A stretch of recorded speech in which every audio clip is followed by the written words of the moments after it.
Assez, c'est assez. Jusqu'à quand vas-tu laisser ton potentiel immense dormir paisiblement?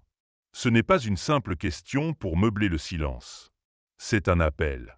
Un choc volontaire, lancé pour réveiller quelque chose en toi. Chaque matin, tu ouvres les yeux. Mais est-ce que tu vis vraiment ou est-ce que tu survis? Tu sais ce que tu veux accomplir. Tu sais ce que tu pourrais devenir. Mais combien de fois encore vas-tu repousser l'éveil de ce que tu es capable d'incarner? Regarde autour de toi. Le monde va vite. Les distractions sont nombreuses. Mais ton temps, lui, est limité. Ce que tu fais aujourd'hui façonne directement la personne que tu seras demain. Tu n'as pas besoin d'attendre un événement majeur pour changer. Tu peux commencer maintenant. As-tu déjà eu du mal à te lever du lit alors que tu t'étais juré la veille de t'y mettre sérieusement? As-tu déjà laissé filer une journée entière sans rien faire de ce que tu t'étais promis d'accomplir? Et pourtant, tu crois être libre. Mais est-ce vraiment ça, la liberté? Remettre ses rêves au lendemain, encore et encore, jusqu'à ce qu'ils meurent doucement dans un coin de l'âme? Les prochaines 24 heures sont un cadeau. Et ce n'est pas un cadeau garanti pour toujours. Chaque moment gaspillé est un moment volé à ta propre grandeur. La vie, ce n'est pas simplement laisser filer le temps. C'est faire quelque chose de significatif avec ce temps. Alors pose-toi cette question simple. Comment veux-tu te sentir ce soir, une fois la journée terminée? Fier? Accompli? Apaisé? Ce sentiment ne viendra pas par hasard. Il faudra l'arracher, le construire, l'incarner. Ne laisse pas tes émotions décider à ta place. L'anxiété, la peur, le doute, tout cela n'est que du bruit. Du bruit que tu peux faire taire en agissant, en avançant, un pas à la fois, même les plus petits. On parle souvent de résilience. C'est devenu un mot à la mode, utilisé à tout va. Mais qu'est-ce que cela signifie vraiment? Est-ce juste tenir bon quand tout va mal? Ou y a-t-il quelque chose de plus profond, de plus transformateur derrière ce mot? La résilience, ce n'est pas simplement survivre à la tempête. C'est apprendre à danser sous la pluie. Ce n'est pas l'absence de douleur, mais la capacité à la traverser sans perdre sa direction. Et surtout, c'est cette force tranquille qui te pousse à reconstruire, à te relever, à continuer, même quand tout semble contre toi. Ce que beaucoup ignorent, c'est que la résilience n'est pas un don magique. Ce n'est pas un super-pouvoir réservé à quelques rares privilégiés. Non. La résilience, c'est un muscle. Un muscle que l'on peut entraîner, développer, renforcer. Chaque expérience difficile est une salle d'entraînement. Chaque obstacle est un poids de plus à soulever. Pense à Mandela. 27 ans de prison. 27 ans d'injustice, de privation, de solitude. Il aurait pu sortir amer, détruit, brisé. Il en est sorti plus fort, plus sage, plus grand. Il n'était pas surhumain. Il avait juste cultivé en lui cette graine de résilience jusqu'à ce qu'elle devienne une forêt. Et cette forêt, tu peux la faire pousser en toi. La résilience, ce n'est pas qu'un concept pour les grandes tragédies. Ce n'est pas que pour ceux qui perdent un proche, traversent une guerre ou échappent à un accident. C'est aussi, et surtout, une boussole pour le quotidien. Elle est là, dans les petites défaites silencieuses, dans les frustrations banales, dans les rendez-vous manqués et les rêves ajournés.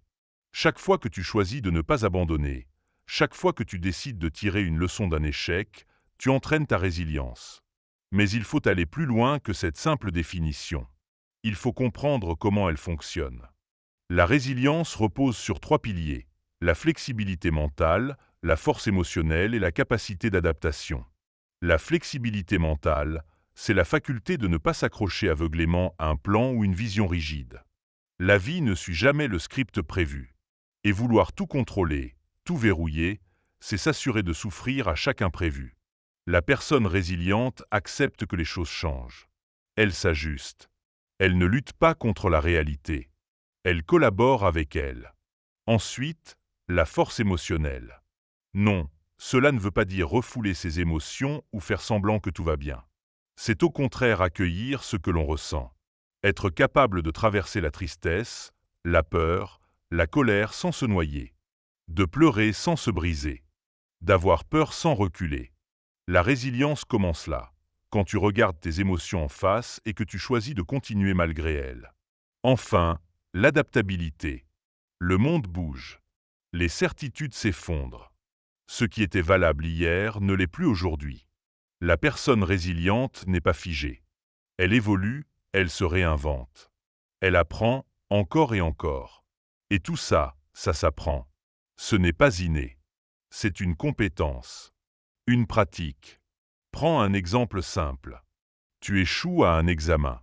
Tu rates un entretien. Tu te fais rejeter. Que fais-tu? Tu peux te plaindre, t'en vouloir, te dire que tu n'es pas fait pour ça. Ou tu peux analyser, comprendre, te relever, réessayer. Ce petit choix, si anodin en apparence, est en réalité un acte de résilience. Et ces choix répétés forgent ton caractère. Mais il y a un autre piège.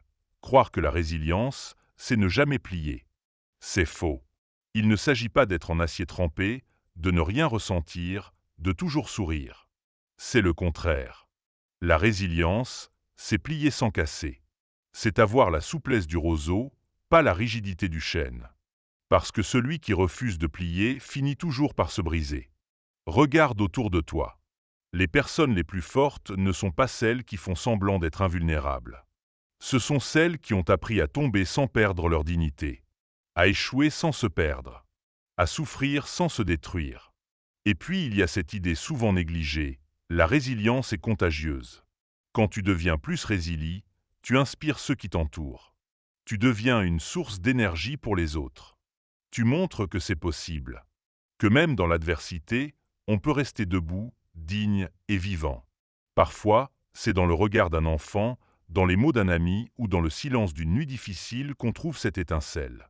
Cette lumière qui dit « Tiens bon, ne lâche pas, continue ». Et cette lumière, un jour, c'est toi qui l'incarneras pour quelqu'un d'autre. Tu vois, comprendre la résilience, ce n'est pas juste intellectualiser un concept. C'est reconnaître que chaque difficulté de ta vie est une opportunité d'entraînement. Une invitation à grandir, à changer, à devenir plus solide, plus fluide, plus vrai. Et cette vision, cette manière de voir le monde, c'est exactement ce que propose le stoïcisme. Une philosophie de l'action, une sagesse qui ne nie pas la douleur, mais qui la transforme, qui ne fuit pas l'épreuve, mais qui l'utilise comme levier. Le stoïcisme t'enseigne que ce n'est pas ce qui t'arrive qui compte, mais ce que tu choisis d'en faire. Et si tu veux vraiment devenir indestructible, tu dois d'abord apprendre à accueillir l'inconfort, à y plonger, à y trouver du sens. Parce qu'au fond, la résilience, ce n'est pas résister au feu, c'est apprendre à brûler sans se consumer. Et maintenant, prenons un moment pour toi. Oui, pour toi. Pas pour apprendre quelque chose de plus. Pas pour emmagasiner plus de contenu. Mais pour regarder à l'intérieur. Parce que la vraie transformation ne commence jamais à l'extérieur. Elle naît d'une prise de conscience personnelle, souvent silencieuse, mais toujours puissante. Alors pose-toi ces quelques questions. Sans filtre. Sans mensonge. Avec sincérité. Quand as-tu connu ta dernière vraie difficulté? Un moment où tu t'es senti perdu, vulnérable, peut-être même brisé? Que as-tu fait dans ce moment-là? As-tu résisté? As-tu fui? T'es-tu enfermé dans le silence ou as-tu cherché à comprendre ce que cela disait de toi? Et maintenant, regarde cette situation à nouveau. Peux-tu y voir une leçon que tu n'avais pas perçue à l'époque? Une graine de résilience qui, discrètement, a commencé à germer? Parfois, la résilience ne ressemble pas à un grand cri héroïque. Elle a le visage discret du quotidien, comme celui de Marc. Marc est boulanger. Pas une célébrité, pas un coach. Juste un homme simple qui se levait à l'aube pour nourrir son quartier. Derrière son sourire généreux et ses croissants dorés, Marc portait une douleur immense. Il avait perdu sa femme. Il élevait seul leur fille, Emma, une petite boule d'énergie et de rire. Et puis un jour, la tragédie a frappé encore. Un incendie. En quelques heures, la boulangerie s'est transformée en cendres. Tout ce qu'il avait construit, tout ce qui faisait son quotidien, son équilibre, a disparu. Tu imagines ce que ça fait? Voir sa vie partir en fumée? Rester là, les bras ballants, face aux ruines, incapable de bouger? Mais Marc a fait un choix. Il n'a pas crié. Il n'a pas pleuré en public. Il n'a pas baissé les bras. Il a agi. Chaque jour, après des heures passées à remplir des papiers, chercher des aides, courir après les assurances, il rentrait à la maison pour être père. Présent, aimant, posé. Il racontait des histoires à Emma. Il la faisait rire. Parce qu'il savait que s'il s'effondrait, elle s'effondrerait aussi. Et petit à petit, avec l'aide des commerçants du quartier, avec des dons, des coups de main, la boulangerie a repris forme. Brique par brique, pain après pain, jusqu'au jour de la réouverture. Emma dans une main, les clés dans l'autre, Marc a rouvert les portes de ce lieu devenu symbole de courage. Ce jour-là, les gens sont venus nombreux. Certains ont pleuré. Pas pour les viennoiseries, mais pour ce qu'elles représentaient, la victoire de la résilience sur la fatalité. L'histoire de Marc est celle de milliers d'autres anonymes. Des gens ordinaires, dans des situations extraordinaires, qui trouvent une force qu'ils ne soupçonnaient pas. Et c'est là que tu dois te poser une autre question essentielle. Quand tout s'écroule autour de toi, où puisses-tu ta force? Est-ce dans ta foi? Dans ton amour pour quelqu'un? Dans un souvenir? Une promesse que tu t'es faite? Identifie cette source. Elle est ta fondation. C'est là que tu peux revenir quand le sol tremble. Et plus tu la nourris, plus elle grandit. La résilience, ce n'est pas d'avoir des réponses à tout. C'est d'accepter l'incertitude sans perdre sa clarté intérieure. C'est aussi reconnaître que tu ne peux pas tout contrôler. Et c'est OK. Mais tu peux toujours contrôler ce que tu fais avec ce que tu vis. Alors regarde en toi. Vois les moments où tu as survécu. Les fois où tu pensais que c'était la fin, mais où tu es encore là. Ce n'est pas un hasard. C'est une preuve. Une preuve vivante que tu as, en toi, déjà cette force dont tu doutes parfois. Et cette vidéo, ce parcours que tu suis maintenant, n'est pas là pour te dire « sois fort ». Elle est là pour te montrer que tu le es déjà, mais que tu as peut-être juste oublié ou cherché. Tu n'as pas besoin d'être parfait. Tu n'as pas besoin de tout comprendre. Tu as juste besoin d'être vrai. D'être là. De faire ce premier pas vers toi-même. Parce que ce n'est qu'en te connaissant que tu pourras te reconstruire. Et c'est ce que tu fais, ici, maintenant. Et si tu veux aller encore plus loin, commence par écrire. Mets des mots sur ce que tu ressens. Pas pour être lu. Pas pour être jugé. Mais pour te révéler à toi-même. Le simple fait d'écrire ce que tu ressens, ce que tu vis, ce que tu traverses, peut t'apporter une clarté nouvelle. Cela devient un miroir. Un révélateur. Une carte de ton propre territoire intérieur. Écris tes blessures. Tes doutes. Tes rêves. Tes limites. Mets-les à nu. Puis regarde-les. Tu verras qu'en face de toi, il n'y a pas de faiblesse. Il y a une histoire en train de se construire. Une transformation en cours. Et si tu te sens perdu, rappelle-toi ceci. Même quand tu n'y crois plus, même quand tout semble s'éteindre, il y a toujours une lumière quelque part. Il suffit parfois d'un mot, d'une personne, d'un geste, d'un souvenir. Peut-être que cette lumière, aujourd'hui, c'est toi qui dois la rallumer. Tu sais désormais que la résilience n'est pas un don mystérieux. Elle se construit, elle se cultive, et surtout, elle se vit chaque jour. Pas seulement dans les grandes crises, mais dans les petits gestes. Les micro-choix, les routines invisibles. Et tout commence par un élément fondamental, reconnaître ce que tu ressens. Oui, on commence là. Parce qu'on ne peut pas dépasser une douleur qu'on refuse de nommer. Combien de fois as-tu tenté de fuir une émotion, de la cacher, de l'étouffer? Ce que tu refoules ne disparaît pas. Ça grandit, ça s'enracine et ça te freine. Alors apprends à t'arrêter, à fermer les yeux, à respirer et à te demander « qu'est-ce que je ressens vraiment ?» Pas ce que je devrais ressentir. Pas ce que les autres attendent de moi. Juste ce qui est là. Parce que chaque émotion a une fonction. La tristesse indique une perte. La colère montre une injustice perçue. La peur signale un danger ou une insécurité. Rien n'est inutile. Tout peut devenir une boussole si tu acceptes de l'écouter. Et c'est là qu'intervient un outil simple, mais redoutablement puissant, l'écriture. Écrire, c'est mettre un visage sur ce qui t'habite. C'est prendre un chaos intérieur et lui donner une forme. Un nom, une structure. Tu peux tenir un journal, sans filtre. Écrire ce que tu ressens, ce que tu vis, ce que tu ne comprends pas encore. Même si ça semble brouillon. Même si tu as l'impression que ce n'est rien. Ce rien contient tout. Et à force d'écrire, tu vas commencer à te voir. À comprendre tes schémas, tes cycles, tes points d'ancrage. Ensuite, il y a la pensée consciente. Le stoïcisme insiste là-dessus. Ce ne sont pas les événements qui te perturbent, mais les jugements que tu poses sur eux. Autrement dit, tu peux apprendre à changer ton monde en changeant ta manière de penser. Commence simplement. Chaque matin, choisis une pensée qui va orienter ta journée. Par exemple, aujourd'hui, je transforme mes défis en opportunités. Ou, peu importe ce qui arrive, je choisis ma réponse. Ce genre de phrase n'est pas là pour faire joli. Elles sont comme des codes de programmation mentale. Tu les répètes, tu les incarnes, et ton cerveau commence à voir le monde autrement. Et tu verras que plus tu maîtrises ton dialogue intérieur, plus tu deviens stable face à l'extérieur. Mais la résilience, ce n'est pas que du mental. C'est aussi du corps. Tu veux être fort mentalement?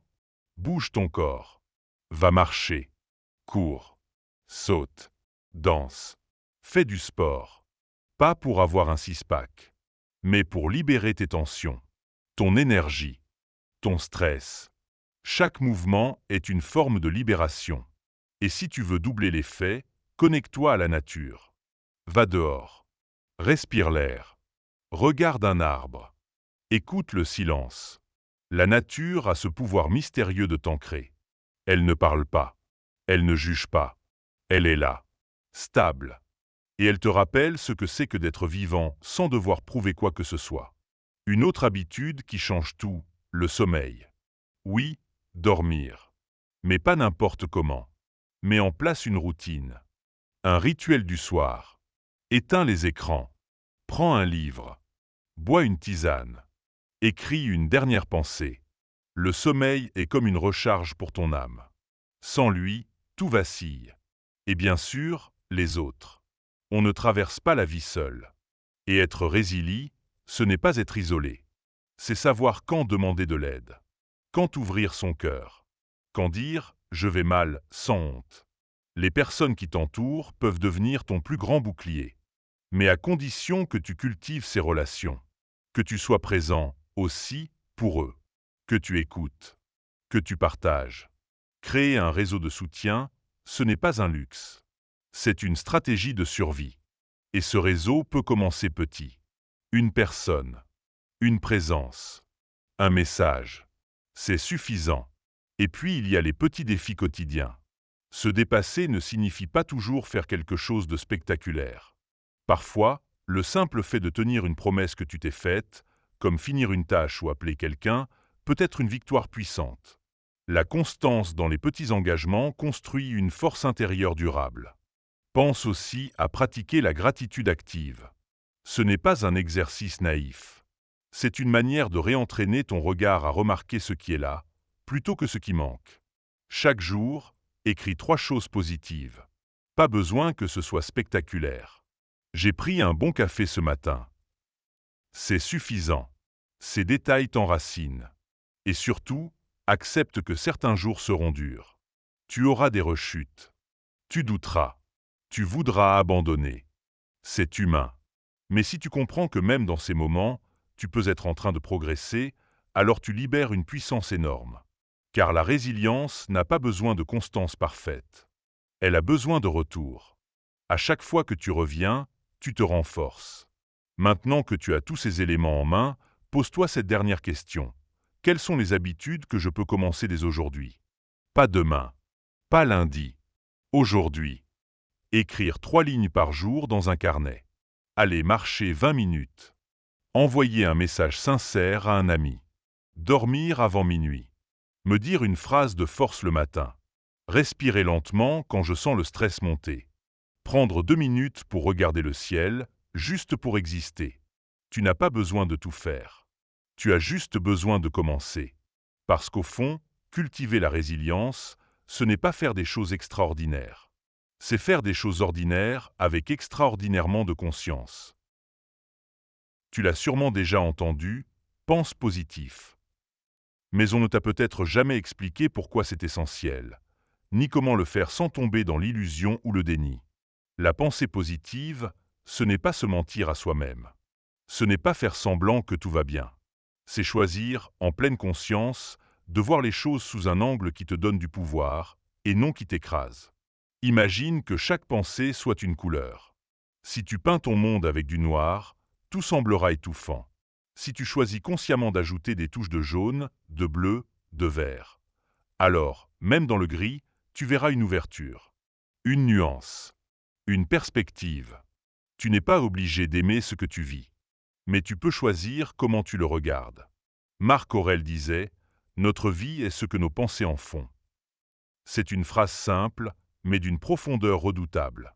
Si tu changes ta manière de penser, tu changes ta manière d'exister. Alors essayons ensemble. Commence demain matin avec une phrase simple, même si tu n'y crois qu'à moitié. Par exemple, « Aujourd'hui, je vais grandir, peu importe les circonstances. Je suis plus fort que je ne le pense. Je mérite d'être bien. » Répète-la, ressens-la, écris-la s'il le faut. Ce sont des graines. Et les graines prennent du temps pour pousser. Mais elles finissent toujours par changer le paysage. Et maintenant, regarde autour de toi. Qui t'entoure? Quelles sont les voix qui parlent dans ta vie? Te tirent-elles vers le haut ou vers le bas? Quand tu parles de tes rêves, t'écoutes Théon? T'encourages Théon? Ou est-ce que tu entends des soupirs, des doutes, des critiques déguisées? Tu ne peux pas toujours choisir ton entourage immédiat. Mais tu peux choisir ce que tu laisses entrer dans ton esprit. S'entourer de personnes positives ne veut pas dire fréquenter uniquement des gens joyeux ou parfaits. Cela signifie rechercher ceux qui te respectent, qui croient en toi, qui ne rient pas de ta lumière. Ceux qui te soutiennent quand tu trébuches, et non ceux qui te rappellent que tu es tombé. Et cela fonctionne dans les deux sens. Sois aussi ce pilier pour les autres. Offre ton écoute, ton soutien. Un simple « je suis là si tu veux parler » peut devenir une ancre pour quelqu'un. En créant ces liens sincères, tu bâtis un réseau de résilience.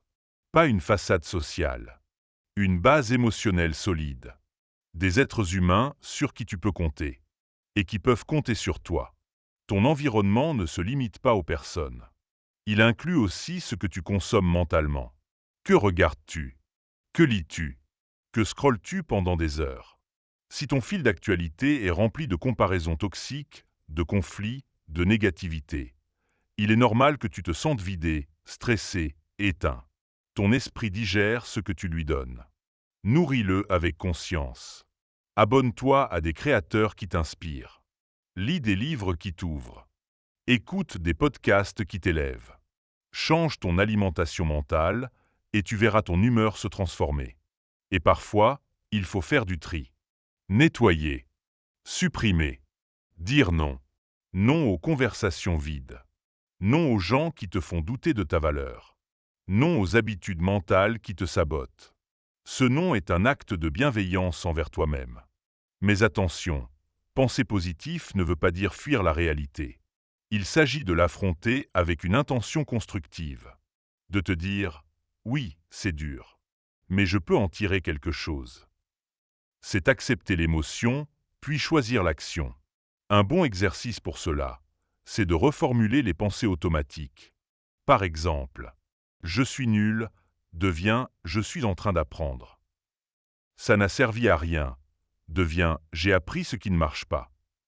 Je suis fatigué devient « je mérite du repos et je vais l'honorer ». Ces reformulations ne nient pas l'émotion. Elles lui donnent un sens nouveau. Elles transforment l'autosabotage en autocompassion. Et enfin, célèbre chaque victoire. Même minuscule. Tu t'es levé plus tôt? Bien. Tu as pris le temps de respirer avant de réagir? Super. Tu as dit non à quelque chose qui t'épuisait? Bravo. Chaque petit pas est une preuve. Une confirmation. Tu n'es pas en train de stagner. Tu avances. Et cette progression, aussi discrète soit-elle, est un mouvement de renaissance. Tu ne te transformes pas du jour au lendemain. Mais chaque pensée maîtrisée, chaque lien positif, chaque choix conscient est une brique ajoutée à l'édifice de ta résilience. Garde en tête ceci. La pensée positive, ce n'est pas une stratégie marketing. C'est un outil de survie mentale. C'est un choix que tu fais chaque jour, dans chaque situation. Et c'est une compétence. Tu peux l'entraîner, la renforcer, l'incarner. Tu peux être réaliste et optimiste, lucide et plein d'espoir. Tu peux voir le monde tel qu'il est et décider de lui apporter ta lumière. Parce que parfois, la chose la plus courageuse que tu puisses faire, c'est simplement croire en demain. On ne va pas se mentir, le stress et l'anxiété font partie de nos vies. Même si tu pratiques la pleine conscience, même si tu es discipliné, il y a des moments où tout semble te submerger. La vraie question n'est pas comment les éviter, mais comment les apprivoiser. Et tout commence par une chose, ne pas culpabiliser. Ressentir du stress ne signifie pas que tu es faible. Ressentir de l'anxiété ne veut pas dire que tu es instable. Cela veut simplement dire que tu es humain, que ton système d'alarme fonctionne. Et parfois, il s'emballe. Ton rôle, ce n'est pas de l'éteindre par la force, mais de le réajuster avec sagesse. La première chose que tu peux faire, bouger. Le corps est un exutoire naturel pour les tensions mentales. Quand tu bouges, tu ne fais pas que brûler des calories. Tu libères des hormones du calme, les endorphines. Elles agissent comme des antidotes naturels à l'angoisse. Pas besoin de devenir marathonien. Une marche rapide, une séance de yoga, un peu de stretching au réveil, tout compte. L'important, c'est de faire bouger ce qui est bloqué à l'intérieur. Et si tu veux aller plus loin, couple ça avec le contact avec la nature. Prendre l'air. Regarder un arbre. Écouter les oiseaux. Ça semble simple, ça l'est. Et c'est justement pour ça que c'est puissant. Il y a une sagesse dans le calme des choses vivantes. Un arbre ne se stresse pas. Il est. Il pousse. Il traverse les saisons.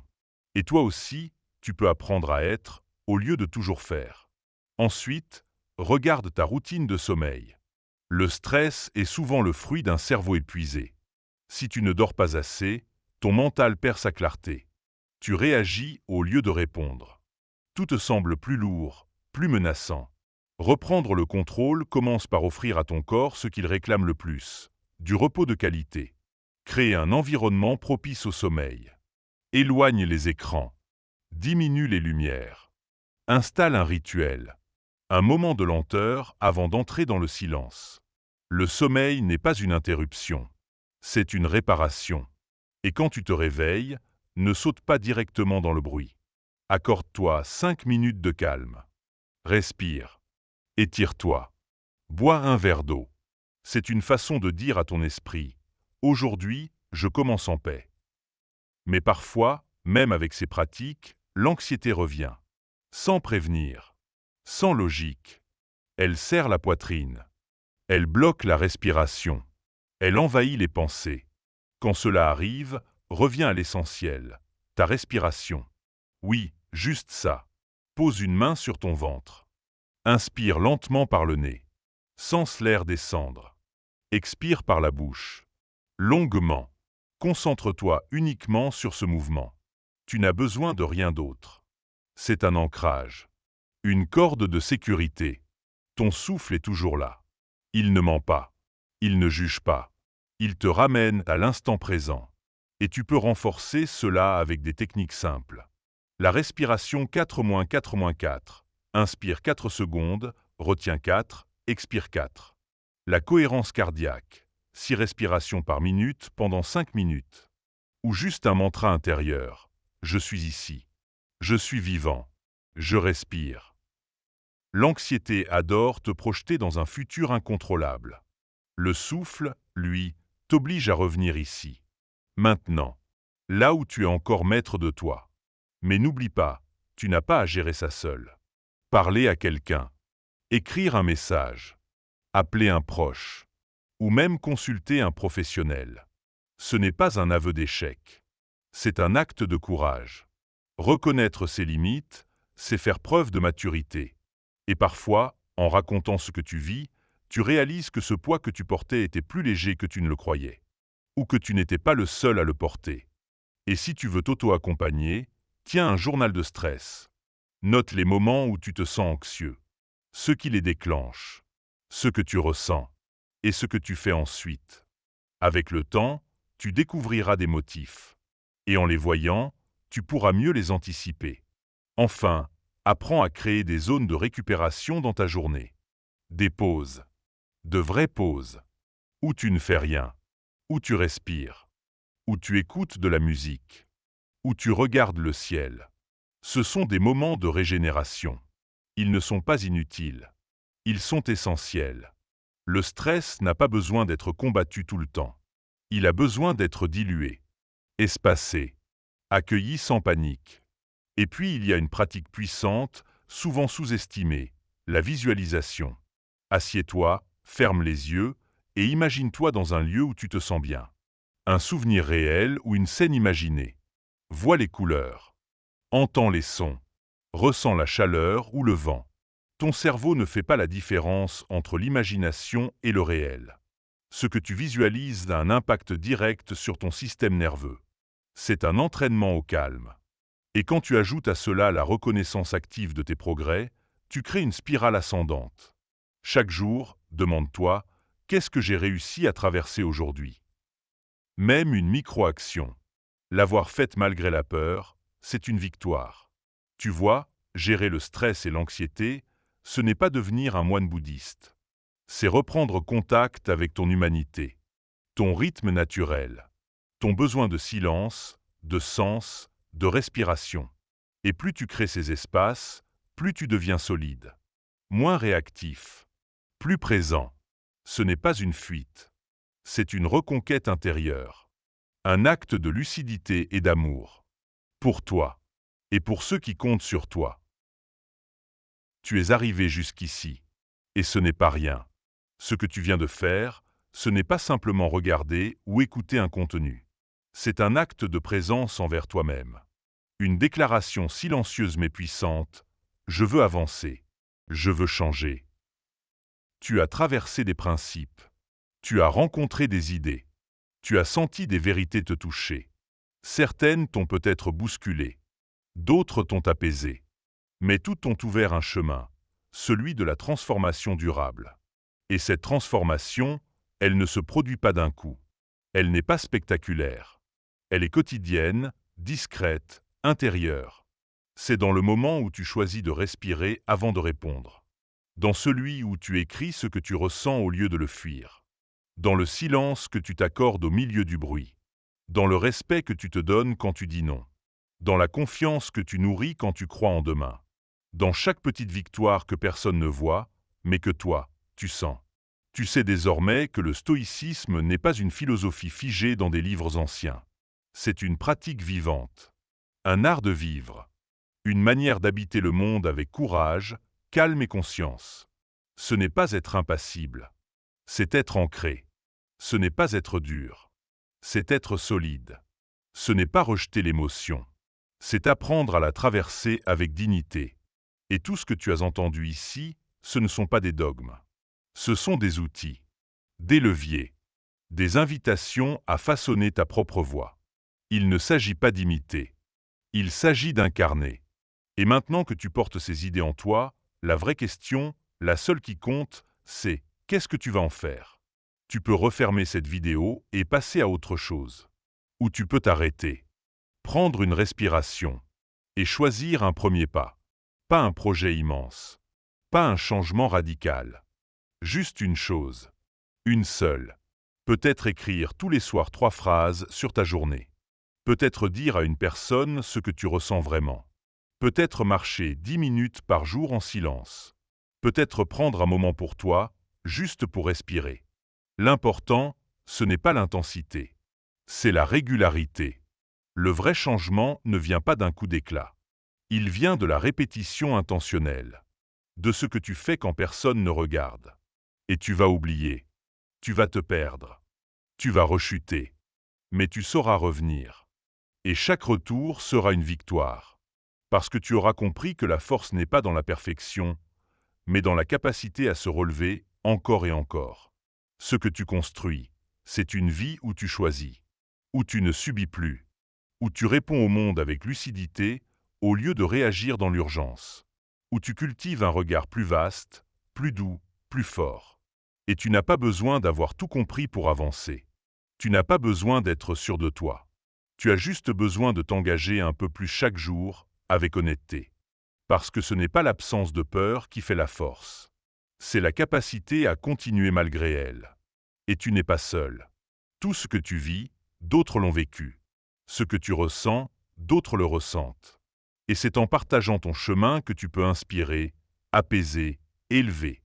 Ta lumière n'éteint celle de personne. Elle l'éclaire. Alors avant de partir, pose-toi cette question, en silence. Qu'est-ce que je suis prêt à commencer aujourd'hui? Pas demain. Pas plus tard. Aujourd'hui. Et si cette vidéo t'a parlé, si tu as trouvé une part de toi, alors fais-la circuler. Elle pourrait être une étincelle pour quelqu'un d'autre. Et abonne-toi, si tu veux continuer ce chemin avec nous. Car ici, chaque pas compte. Chaque réflexion. Chaque silence. Merci pour ta confiance. Merci pour ton attention. Et surtout, merci d'avoir choisi d'être présent.